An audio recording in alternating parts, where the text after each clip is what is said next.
Hello po sa inyo mga ka-Jansky, kumusta po kayo? At ngayong araw na ito ay meron tayong i-share sa inyo isang orasyon. Kung kayo po ay mahiling maglaro ng anumang uri ng sugal or tumaya sa loto at kung malakas po ang inyong paniniwala, so wala naman po masama kung ating susubukan, di ba? Kung tayo po ay positibo and kung alam niyo pong deserve niyo po yung mga swerte darating sa inyo, so why not mga ka-Jansky? So kung ikaw ay laging minamala sa paglalaro, laging talunan, so pwede mo itong subukan mga ka-Chansky. So una bago ka umalis ng inyong pamamahay, pwede kang maghiwa ng kalamansi. And then pagkatapos mga ka-Chansky, patakan nyo lamang po or lagyan nyo ng asin itong hiniwa nating kalamansi at ipahid nyo lang po ito sa inyong mga palad, okay?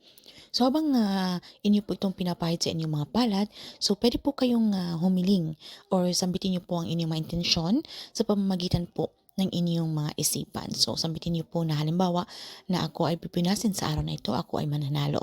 So depende na po sa inyo. At pagkatapos ay pwede nyo na po itong banlawan. And then kapag kayo naman po ay maglalaro na or kung kayo ay tataya or kahit naman po yung online games, ay itong mabisang orasyon na ito na makita nyo po sa larawan. Okay? Sambitin nyo lang po ito sa pamamagitan ng inyong mga isipan ng 3 beses. Alright? So kailangan hindi ka, alam ba kung naglalaro kayo ng may mga kalaban kayo, so dapat hindi kayo malata na meron kayong mga inuusal na mga orasyon. Okay? Dapat kailangan nakakaalam at sa pamamagitan ng inyong isipan. Sambitin nyo ito ng 3 beses and then pagkatapos sambitin nyo ang inyong mga intensyon, okay? Kahit na yung ako po ay mananalo, alright? Then palakasin nyo po ang inyong paniniwala, kayo po ay maging positibo.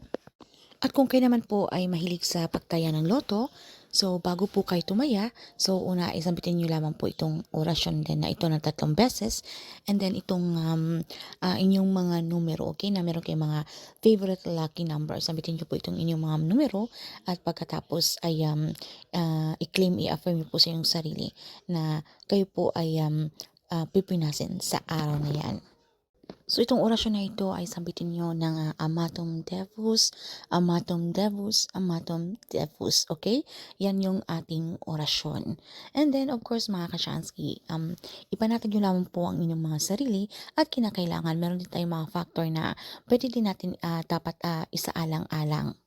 Halimbawa na lamang po na kung inyong perang ipantataya ay dapat inyo pong libangan lamang at ito po ay meron kayong mga ekstrang pera or meron po kayong mga talagang sobrang pera. So hindi po dapat na talagang sagad na sagad ang inyong pera. Halimbawa ipambili nyo ng pagkain, so ipang susugal nyo para kayo ay nagpapakasakali na kayo po ay siswertehin para madoble ang inyong pera. So dapat hindi po ito ganun dahil hindi po bibisa sa inyo kung ano man po yung mga pampaswerte o mga orasyon na yan or kahit ano pong sa tingin niyo po ay tila kailap sa inyo ng swerte. So dapat meron lamang po tayong ekstrang pera. So kung kayo man ay hindi sinuwerte sa unang subok yung mga Kashansky, ay huwag po tayong mawala ng pag-asa. So ito po ay natural lamang at pwede po tayong mag-try and try, alright?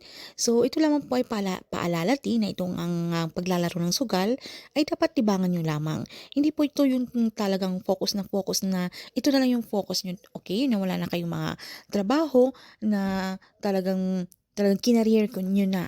So, dapat pag meron lamang tayong libangan or meron tayong ekstrang pera, alright?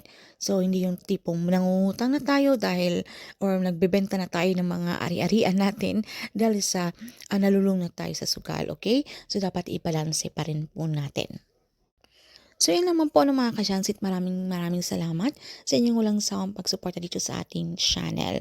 So itong mga pampaswerteng ito ay isang gabay o inspirasyon lamang.